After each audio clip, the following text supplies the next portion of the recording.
4-5 দিনের মধ্যে নির্বাচনের একটা স্পষ্ট রোডম্যাপ বা তারিখ ঘোষণা করবেন, এরকম একটা তথ্য ছড়িয়ে পড়েছিল গতকাল। আমরা নিশ্চয়ই খেয়াল করেছি, প্রধান উপদেষ্টা সর্বশেষ আরও কয়েকটা রাজনৈতিক দলের সাথে যখন বৈঠক করেছেন, সেখান থেকে বেরিয়ে এসে একাধিক রাজনৈতিক নেতা এই কথা বলেছেন। আমি অন্তত একজনের কথা একটু বলি। জাতীয় পার্টি কাজী জাফরের চেয়ারম্যান মুস্তফা জামাল হায়দার, তিনি বলছেন প্রধান উপদেষ্টা ক্যাটাগরিক্যালি বলেছেন তিনি আগামী 4-5 দিনের মধ্যে নির্বাচনের সময়সীমা তারিখ ঘোষণা করবেন। আলোচনার সবচেয়ে ফলপ্রসূ বিষয় হচ্ছে এটা, আজ দেশে যে অরাজকতা তার একমাত্র সমাধানের পথ নির্বাচন, এটা সরকার বুঝতে পেরেছে। তিনি এসে বলেছেন এরকম। অন্যান্য অনেক নেতার বক্তব্য আমরা দেখেছি, তার মানে প্রধান উপদেষ্টা এটা বলেছেন। এবং আমরা ধরে নিতে পারি সরকারের 1 বছর পূর্তি আছে সামনে, শেখ হাসিনার পতন এবং পালিয়ে যাওয়ার 1 বছর পূর্তি, সেটাকে মাথায় রেখেই সম্ভবত এটা ঘোষণা করা হবে। এবং আমরা মোটা দাগে ধরে নিতে পারি যে এটা ফেব্রুয়ারি হতে পারে। দেখা যাক সেখানে কি দাঁড়ায়। ফেব্রুয়ারি হতে পারে। এখন প্রশ্নটা হচ্ছে, প্রধান উপদেষ্টার এই ঘোষণাটাকে আমরা ঠিক কীভাবে দেখব? নির্বাচন কি তাহলে হয়েই যাচ্ছে? নির্বাচনের দিকে কি আমরা এগিয়েই যাচ্ছি? প্রধান উপদেষ্টার সদিচ্ছাকে প্রশ্ন না করেও কিছু প্রশ্ন আসলে তোলা দরকার। আমি প্রায় একটা কথা বলি, বাংলাদেশের নির্বাচন হয়ে সেই সরকারের কাছে ক্ষমতা হস্তান্তর হওয়া ছাড়া আসলে আমাদের শান্ত থাকা উপায় নেই। নানান রকম ঘটনা ঘটছে। ইনফ্যাক্ট প্রধান উপদেষ্টা নিজেই বলছেন, এই বৈঠকে তিনি বলছেন, আমি একটু পড়ি, এক ধরনের শঙ্কার ব্যাপার। তিনি বলছেন, অভ্যুত্থানের সব শক্তি মিলে একটি সুন্দর নির্বাচন করতে না পারলেই মস্ত বড় সুযোগ আমাদের হাতছাড়া হয়ে যাবে। তিনি বলেন, পরাজিত শক্তি যখনই সুযোগ পাচ্ছে তখনই নানা রকম গণ্ডগোল সৃষ্টি করছে। এসব করে তারা দেশের স্বাভাবিক অগ্রযাত্রাকে মারাত্মকভাবে ব্যাহত করছে। তিনি আরও বলেন, যখনই নির্বাচনের প্রস্তুতি নিয়ে আমরা অগ্রসর হচ্ছি তখনই নানান ষড়যন্ত্র সামনে আসছে। কিন্তু বাস্তবতা হচ্ছে, কোনো ষড়যন্ত্র করেই গণতান্ত্রিক অগ্রযাত্রাকে বাধাগ্রস্ত করা যাবে না, কারণ ফ্যাসিবাদ প্রশ্নে সকল গণতান্ত্রিক শক্তির ঐক্য স্পষ্ট। তিনি বলছেন, কোনো রকম ষড়যন্ত্র দিয়ে এই অগ্রযাত্রা থামানো যাবে না, কিন্তু ষড়যন্ত্রের আলাপ তিনি আনছেন। এটা শুধু এই দিন না, তিনি মাঝে মাঝে আসলে এই আলাপটা আনেন। তিনি বলার চেষ্টা করেন এই ধরনের পরিস্থিতি তৈরি হচ্ছে এবং পতিত বা পরাজিত শক্তি। আমি পরাজিত শক্তির সংকটকে খুব বড় করে দেখানোটাকেও আসলে সঠিক বলে মনে করি না। প্রধান উপদেষ্টা এই দেশের সরকার প্রধান, তার কাছে প্রচুর তথ্য আছে, তার কাছে প্রচুর গোয়েন্দা রিপোর্ট আছে।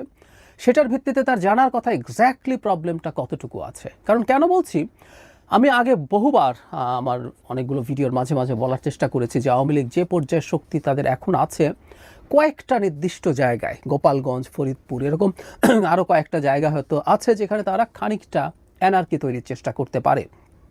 গোপালগঞ্জ হয়তো অনেকটাই পারে, কারণ সরকার এখানে খুবই অবহেলা করেছে দীর্ঘ সময় ধরে। আর রাষ্ট্র যদি কঠোর হয় আসলে পেরে উঠবে না। যাই হোক, তারা কিছু কাজ করার চেষ্টা করতে পারে। আমরা এমনকি দেখেছি শেখ হাসিনার বিরাট উদাত্ত আহ্বানের পরও আওয়ামী লীগের লোকজন 5-7 জন 10 জন রাতের বেলা মুখ ঢেকে রাস্তায় দাঁড়িয়ে বা রুমে দাঁড়িয়ে এটা সেটা করছে। তাতে বোঝা যায় যে আওয়ামী লীগের আসলে বড় দূরেই থাকুক, মাঝারি না, মানে মোটা দাগে ছোট স্কেলেও কিছু করার কোনো স্কোপ আসলে নেই। সেই শক্তি নেই, সে সাহস নেই, সেই মানসিকতাও তাদের লোকজনের নেই। এটা খুব অস্বাভাবিক না। তাদের মধ্য পর্যায় থেকে নিম্ন পর্যায়ের নেতারাও অন্তত নিদেন পক্ষে ভারতে পালিয়েছে। এখন কিছু টাকা পয়সা খরচ করে কিছু মানুষকে মাঠে নামানোর চেষ্টা করছে, কিন্তু নিজের জন্য এত বড় ঝুঁকি কয়জন নেবেন? সুতরাং আওয়ামী লীগ আসলে মেজর শক্তি না, এটা মানি। অবশ্য আওয়ামী লীগের টাকা পয়সা, ভারত পরাজিত শক্তি বলতে কিন্তু শুধু আওয়ামী লীগও না, আমরা ভারতকে ধরে নেব। কারণ শেখ হাসিনার পতন এবং পালিয়ে যাওয়ার সাথে সাথে বিভৎস ভয়ঙ্কর পরাজয় ঘটেছে ভারতের পররাষ্ট্র নীতির। তারা তাদের প্রধান অ্যাসেটকে, সাউথ এশিয়ার অ্যাসেটকে হারিয়েছে। সো তারাও চেষ্টা করছে, তারা আওয়ামী লীগকে দিয়ে না, তারা হয়তো অন্য কোনো শক্তির মধ্যে ঢুকে অন্য কোনো শক্তিকে দিয়ে এই ধরনের কাজ করার চেষ্টা করবেন।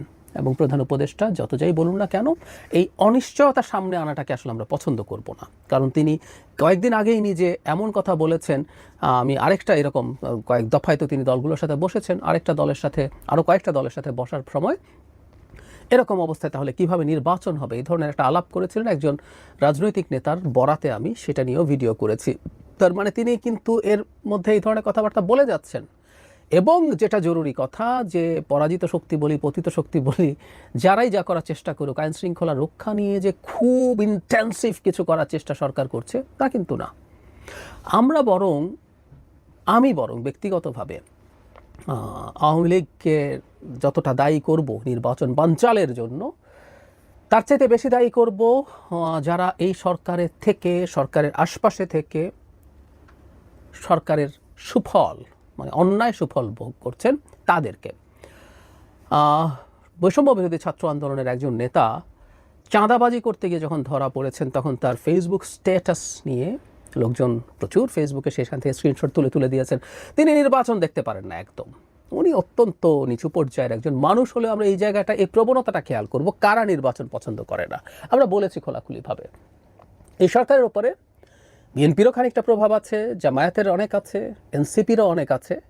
একটা নির্বাচন যদি হয়, আমরা ধরে নিলাম তর্কের খাতিরে, যে কেউ বলেন, অবশ্য কেউ খোয়াব দেখছেন, খোয়াব বলছি, 91 সালে বিএনপি যেরকম জিতে গিয়েছিল, আওয়ামী লীগ জিতে যাবে এই পারসেপশনটাকে সরিয়ে রেখে, এই খোয়াব যারা দেখছেন তারা মনে করছেন বিএনপি হেরে যাবে। তারপর আমরা তর্কের খাতিরে ধরে নেই বিএনপি জিতবে। তো বিএনপি যখন জিতবে, এই সরকারের উপরে পূর্ণাঙ্গ প্রভাব তার তৈরি হবে। তখন ইতিহাসে প্রথমবারের মতো অকল্পনীয় রকম ক্ষমতা প্র্যাকটিস করা জামায়াতে ইসলামী আর এনসিপি তো মাত্রই তৈরি হলো, তাদের এই ক্ষমতাগুলো জাস্ট মুহূর্তেই উবে যাবে। সুতরাং আমি বলছি না এখানে সবারই, আমি অন্তত এটুকু বলবো, এর মধ্যে বহু লোকজন আছেন এইসব দলের মধ্যে যারা চাইবেন না নির্বাচন হোক, বা দলগতভাবেও চাইতে পারেন, ইউ নেভার নো। এর বাইরে বেশ কিছু মানুষ আছেন, এই দলগুলোর উপরে প্রভাব আছে, তরুণদের উপরে প্রভাব আছে, বা নিজস্ব সরাসরি প্রভাব আছে, সরকারের উপদেষ্টাদের ওপরে প্রভাব আছে, সরকারের বিভিন্ন পর্যায়ে আমলাদের ওপরে। তাদের তো প্রভাব কমে যাবে, তারা নির্বাচন কেন চাইবেন? সুতরাং প্রধান উপদেষ্টা এটা ঘোষণা করলেও দেশকে অস্থিতিশীল করে তোলার একটা প্রবণতা চলবে, কোনো সন্দেহ নাই। এবং আমি প্রধান উপদেষ্টাকে কোনোভাবে বেনিফিট অফ ডাউট দিতে চাই না, কারণ হচ্ছে তিনি আইন শৃঙ্খলা নিয়ে কোনো সিগনিফিক্যান্ট পদক্ষেপ নিচ্ছেন না।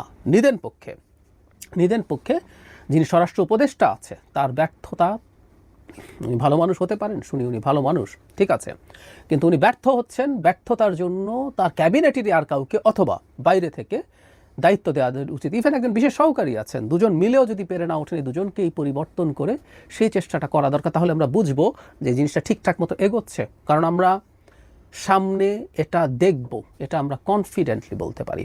ইনফ্যাক্ট ফাইটার ক্র্যাশের পর যা যা ঘটনা ঘটলো, উপদেষ্টা এবং প্রেস সেক্রেটারিকে আটকে রাখা, সচিবালয়ের মধ্যে ঢোকা, ভাঙচুর করা, এটা এই ঘটনাই ঘটবে তা বলিনি, তা মনে করিনি, কিন্তু এই ঘটনাগুলো ঘটানো হবে পরিকল্পিতভাবে, এই অনুমান আমরা অনেকেই করেছি, আমি লিখেছি, বলেছি, সেটা আবারও করছি, আবারও বলছি। তো যেটা দাঁড়াবে, প্রধান উপদেষ্টা একটা ধরলাম, একটা ডেট ঘোষণা করে দিলেন, ফেব্রুয়ারির করে একটা নির্দিষ্ট তারিখ, এটা ঘোষণা করা উচিত। কারণ হলো 6 মাস আছে মাত্র, যদি ফেব্রুয়ারিতে নির্বাচন হয়, দলগুলো জানার এটার অধিকার আছে।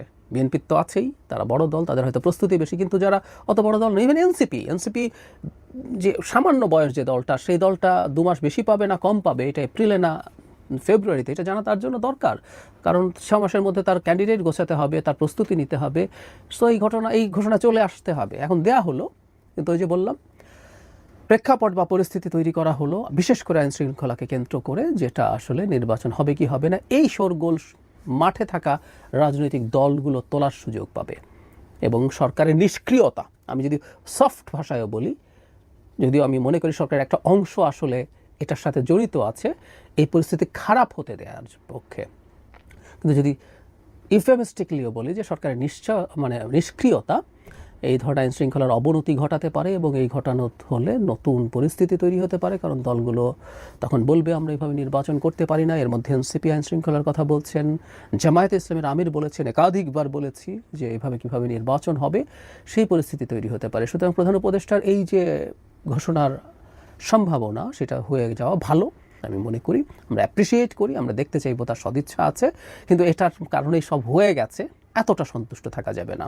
শুরুর দিকে বলেছিলাম, আবারও বলে শেষ করি, একটা অবাধ, গ্রহণযোগ্য, অংশগ্রহণমূলক, সুষ্ঠু অংশগ্রহণ, আমি আওয়ামী লীগের কথা বলছি না, অন্যান্য সব দল আসবে, এসে একটা নির্বাচন হবে। সেই নির্বাচনের মাধ্যমে বাংলাদেশে একটা নির্বাচিত গণতান্ত্রিক সরকারের কাছে ক্ষমতা হস্তান্তর হবার আগ পর্যন্ত আমাদের কোনোভাবেই শান্ত থাকা, নিশ্চিন্ত থাকা উচিত হবে না। এবং নানা রকম খেলা হয়তো আছে, আমি খুব সহজেই আরেকটা ভিডিও করব সেটা নিয়ে। অনেকেই হয়তো অনেকভাবেই চেষ্টা করবেন নানান রকম পরিস্থিতি তৈরি করার জন্য, আমাদের সতর্ক থাকতেই হবে।